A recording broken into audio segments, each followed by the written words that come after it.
Tema kita dalam bacaan Alkitab pada hari ini diambil sesuai dengan hari ulang tahun ke-41 terkait PKB, yakni kualitas menikmati hasil berkualitas. Dalam terminologi Yunani, istilah waktu itu mengandung dua makna. Yang pertama adalah kronos. Kronos ini artinya adalah waktu sebagaimana adanya. Dia berjalan terus tanpa terhentikan. Dan dia tidak mungkin kembali lagi. Itu kalau kita kenal misalnya dari detik ke detik, dari menit ke menit, jam ke jam, sampai akhirnya dari tahun ke tahun. Kronos ini menjadi akar kata untuk kronologi.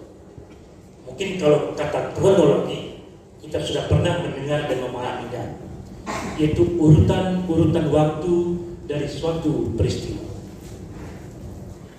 Jadi kronos ini lebih bersifat kuantitatif. Makna yang kedua dari waktu dalam terminologi Yunani adalah kairos.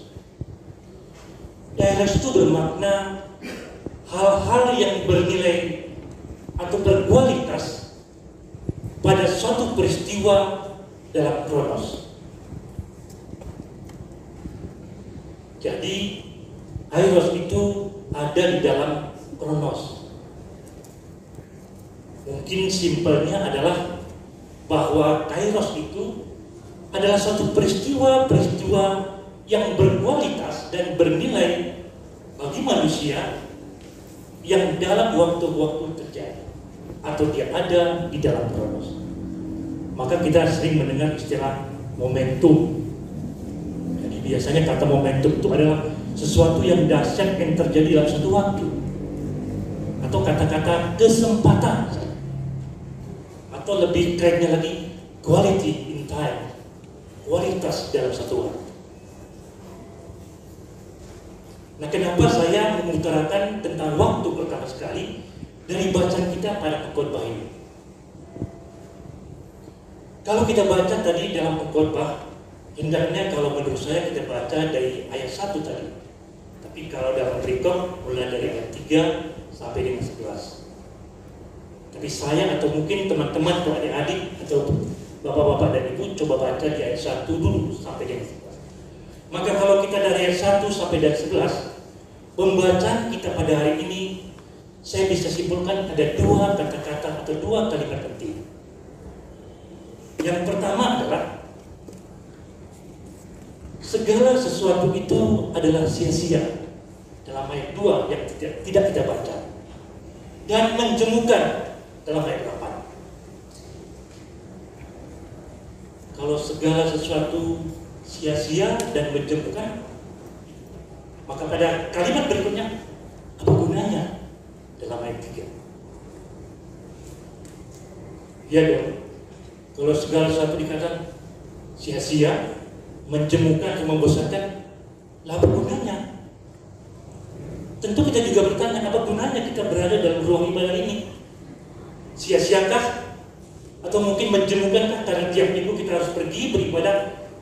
Yang harus ada banyak sebagai orang pada hari Minggu adalah hari di mana mereka beristirahat, pergi berleleh mengunjungi tempat-tempat yang indah. Sementara kita harus menyiapkan waktu tertentu dan khusus untuk datang ke tempat ini beribadah. Bapak Ibu yang terkasih dalam nama Tuhan Yesus, tadi sudah kita baca di dalam ayat 4 sampai ayat 7, kita bisa lihat bahwa bumi terkait dengan manusia. Dikatakan itu, kok bumi tidak penuh-penuh ya? Manusia lahir dan akhirnya mati atau meninggalkan. Batas usia manusia kan terbatas.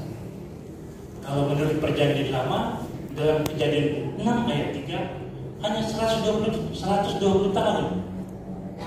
Tapi dalam Mazmur 90 ayat 10 antara 70 sampai 80 tahun.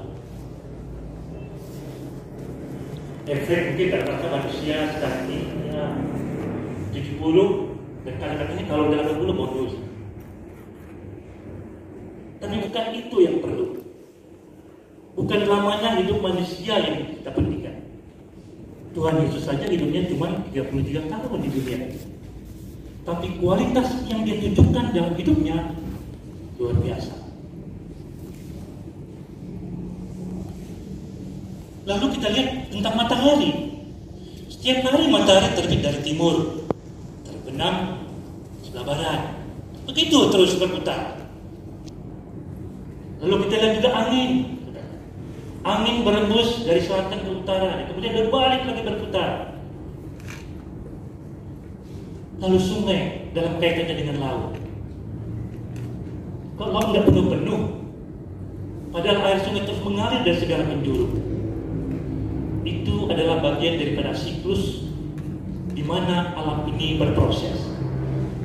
Kita tahu perbandingan antara luas daratan dengan lautan 7:3. Yaitu kira-kira 71% daripada permukaan bumi ini ditutupi oleh lautan dan hanya 29% oleh daratan. Makanya proses terjadinya hujan, mungkin adik-adik kita atau anak-anak kita di SD SMP sudah tahu bagaimana terjadinya proses hujan.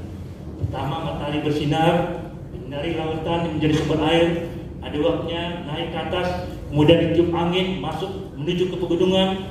Hanya di gunung dia sudah menumpuk sekian banyak, turunlah hujan. Sehingga air hujan itu menjadi sumber mata air dan menjadi satu-satunya sumber untuk setiap sungai yang mengalir. Dan mengalir dia bermuara ke laut. Begitu terus berproses. Makanya laut tidak penuh jadinya. Lalu terkait juga dengan kenikmatan mata. Situ juga kenikmatan mata dan telinga yang tak terpuaskan. Ada banyak orang mungkin yang saat ini berpelesirian kemana-mana, mencari tempat-tempat yang mungkin bisa dijadikan untuk spot-spot foto. Mungkin orang-orang yang Instagramable katanya selalu melihat sesuatu celah dan suatu tempat. Bahkan kadang-kadang mau bertaruh nyawa demi konten dan juga demi foto dan selfie-nya. Kita lihat bagaimana ada sekelompok orang-orang yang tiba-tiba menyetop truk yang berjalan kencang, taruhannya nyawa. Tidak sedikit dari mereka 1-2 yang akhirnya terlindas oleh truk. Lalu kita lihat bagaimana 1-2 orang yang selfie di tempat-tempat yang begitu luar biasa berbahayanya hanya untuk memperlihatkan bahwa dia adalah orang-orang yang memang benar-benar layak untuk mempertontonkan sesuatu yang memang orang lain tidak bisa melakukannya. Itulah kenikmatan yang tidak mungkin terpuaskan. Salah satu cari tempat yang lain, cari tempat lain, cari tempat yang lain. Selalu diburu tempat-tempat yang mempunyai spot-spot foto yang baik untuk dipertontonkan. Lalu terkait juga dengan kenangan dari pengalaman hidup. Setiap orang ingin agar sepanjang hidupnya itu selalu mencatatkan peristiwa-peristiwa penting, agar supaya apa? Dikenang. Paling tidak buat orang-orang yang ada dia cintai. Mungkin satu generasi mengingatnya, tapi masuk generasi berikutnya sudah lupa. Semua sia-sia dan menjemukan. Itulah kata Pengkhotbah 1 ayat 1 sampai dengan 11. Lalu pertanyaan berikutnya, apa gunanya? Kalau semuanya menjemukan dan semua berproses sesuai dengan siklus yang terjadi, lalu kita ini apa gunanya hidup? Bekerja keras mungkin Bapak Ibu atau teman-teman yang setiap pagi berangkat menuju ke tempat kerjanya pada pagi hari di mana matahari belum terbit dan pulang juga matahari belum terbenam, sehingga anak-anak di rumah itu pada saking sejalannya ketemu, anak-anak di rumah pada heran melihat papanya. Pada saat orang tua berangkat dia masih tidur, pulang dia udah tidur juga. Sehingga akhirnya ada semacam ya katakanlah lelucon. Si anak berkata, "Lalu itu siapa mah? Om ya." Karena tak mengenal lagi.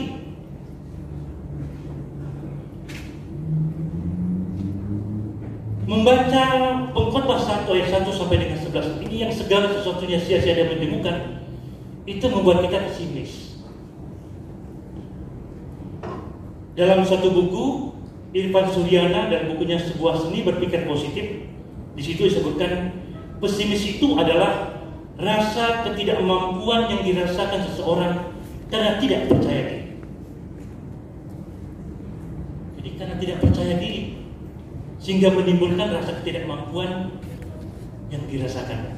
Nah, ciri-cirinya katanya biasanya orangnya bermain aman. Kenapa dia mau bermain aman? Ya untuk menghindari masalah dan tidak berani menghadapi tantangan. Lalu dia merasa khawatir terhadap kegagalan, terhadap kerugian, terhadap kekalahan, padahal belum melakukannya, kalah sebelum bertanding. Lalu dia fokus pada kekurangan, merasa diri banyak kekurangan dan tidak lebih baik daripada orang lain. Lalu pikirannya biasanya negatif terus. Setiap kali melihat sesuatu, itu kan seperti itu, selalu saja negatif. Dan yang terakhir, dia merasa terganggu, apalagi kalau mendengar keberhasilan orang.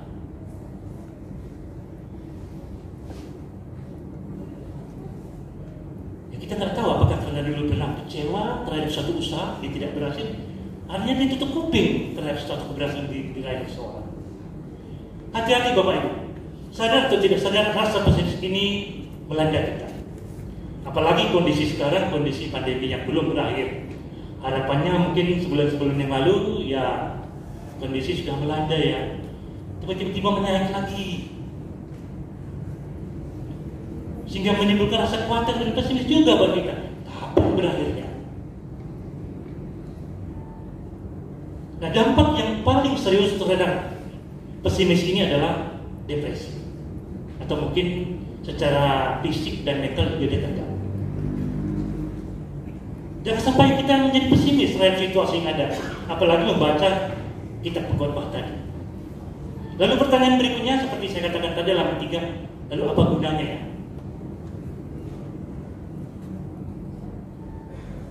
Saya juga berdiri sini mengucapkan atau mengutarakan firman Tuhan, apa gunanya? Adik-adik kita tadi bernyanyi dengan penuh semangat, apa gunanya? Sia-siakah? Menjemukkan buat kita yang mendengarnya?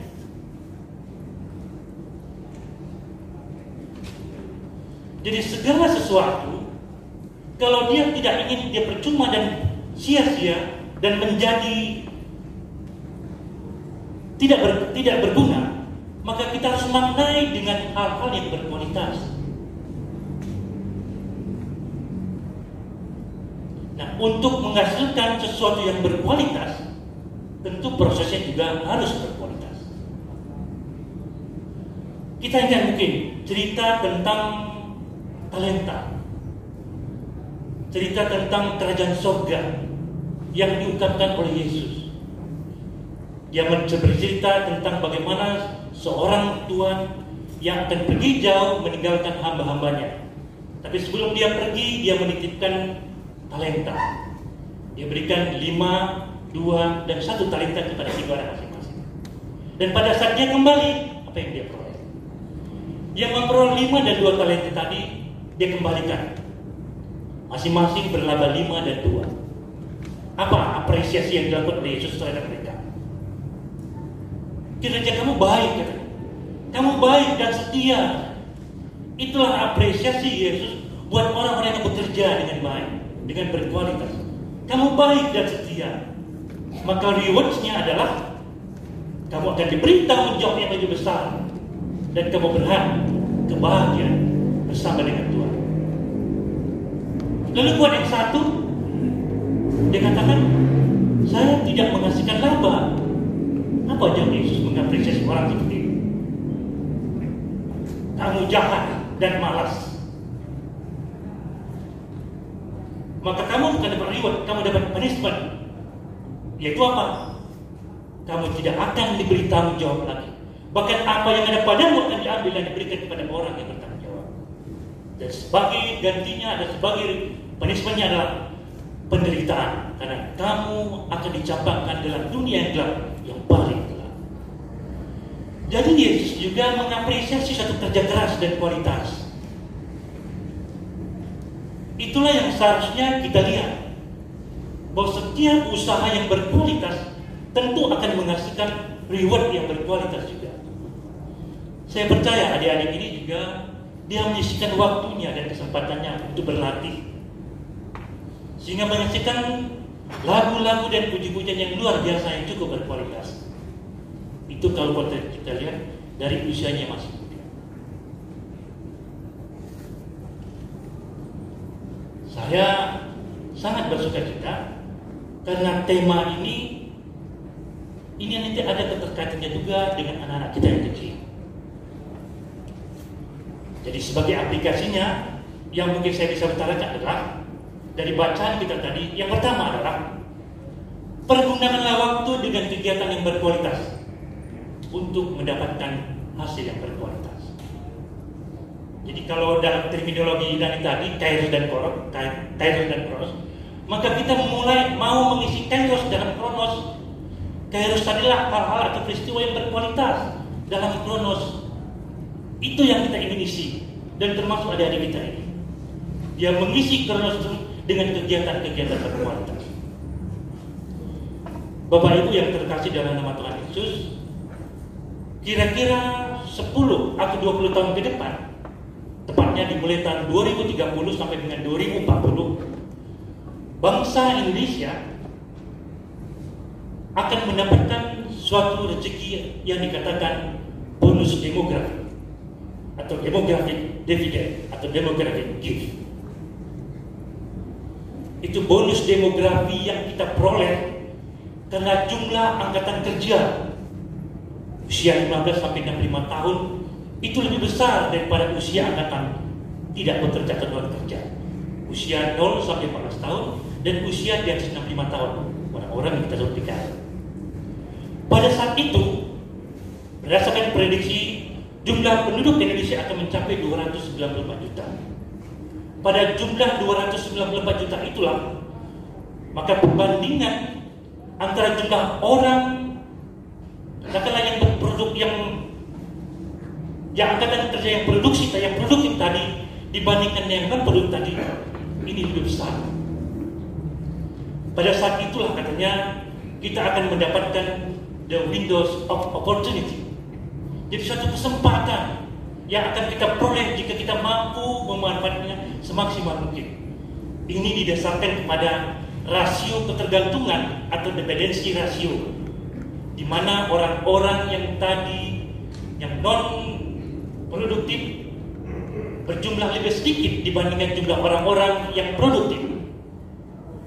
Pada saat itu dependensi rasionya akan mencapai 44%. Artinya apa?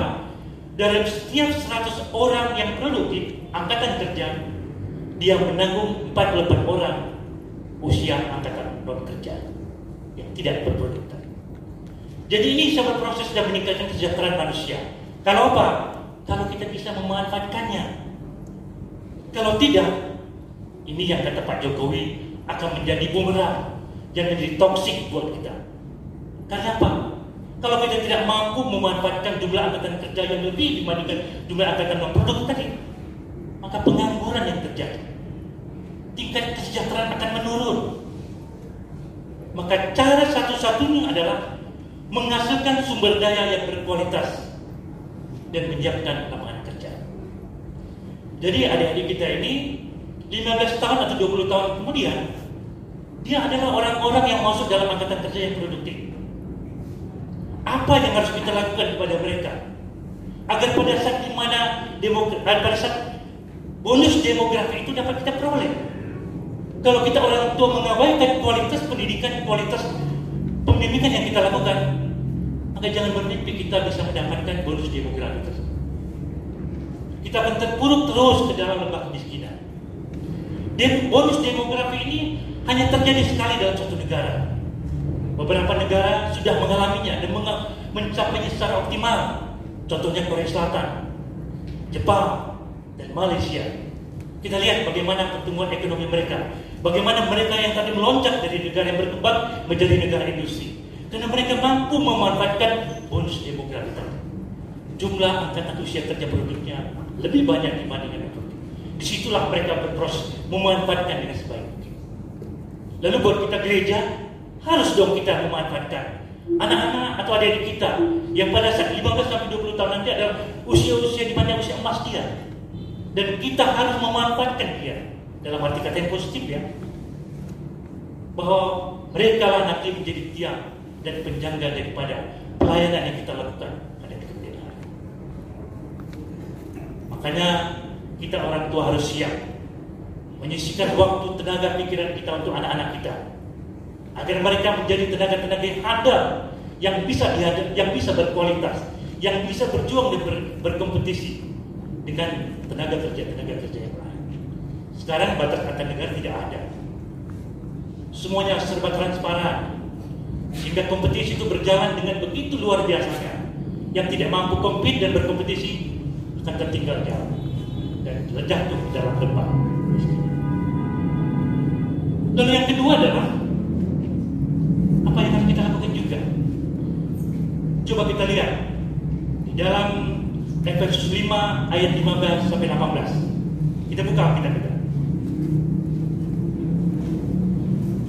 Efesus 5 ayat 15 sampai 18.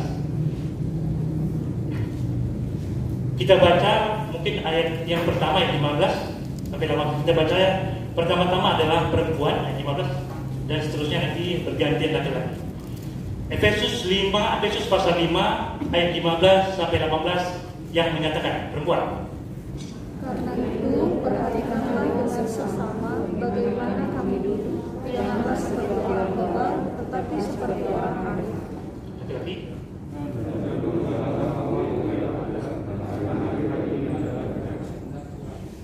Sebab itu janganlah kamu bodoh, tetapi usahakanlah supaya kamu mengerti kehendak Tuhan.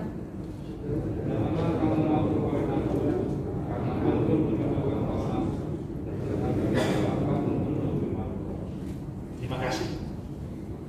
Jadi hiduplah seperti orang arif, orang yang bijaksana. Dikatakan jangan seperti orang bebal, yang mengerti akan kehendak Allah dan penuh dengan roh. Itulah kualitas hidup seorang Kristen. Dia harus seperti orang yang arif, orang yang bijaksana, dan dia mengerti akan kehendak Allah, dan dia harus penuh dengan roh. Sehingga yang kelihatan yang muncul adalah buah-buah roh. Galatia 5 ayat 2. Bapak Ibu yang terkasih dalam Tuhan Yesus, ini perjuangan berat buat kita saat ini. Tapi itu bukan berarti kita tidak mampu.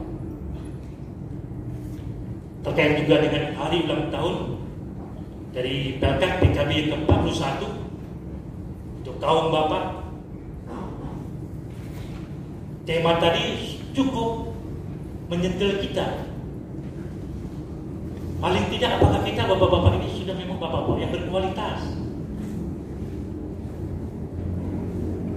Tentu berkualitas tidak hanya berkualitas dari sisi prestasi, tapi juga berkualitas dari sisi spiritual dan juga moralnya.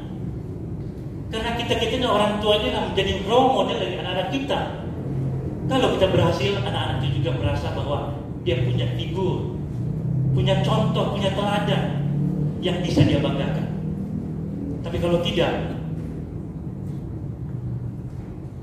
maka anak-anak tidak punya model dan dia mencari ke tempat yang lain. Dia tidak punya teladan, tapi dia mencari ke tempat yang lain. Oleh karena itu, jadilah kita kaum bapak menjadi bapak yang berkualitas dan punya moral yang baik dan spiritualitas yang baik juga, sehingga kita itu bisa menjadi berkat tidak hanya bagi keluarga, tapi bisa juga bagi banyak orang.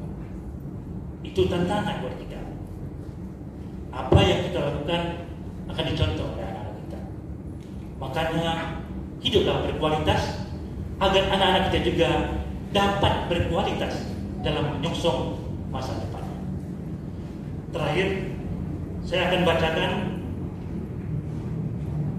tulisan dari seseorang tentang bagaimana dia menghargai waktu.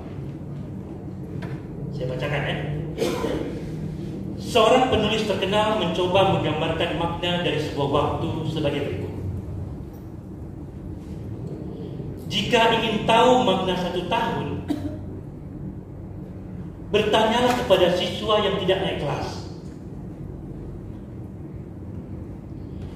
Jika ingin tahu makna 1 bulan, tanyalah kepada ibu yang sedang menunggu saat kelahiran, atau bahkan terlambat melahirkan setelah lewat dari usia kandungannya 9 bulan. Jika ingin memahami 1 minggu, bertanyalah kepada wartawan yang harus menghadapi deadline mingguan. Jika ingin tahu makna 1 hari, bertanyalah kepada pekerja harian.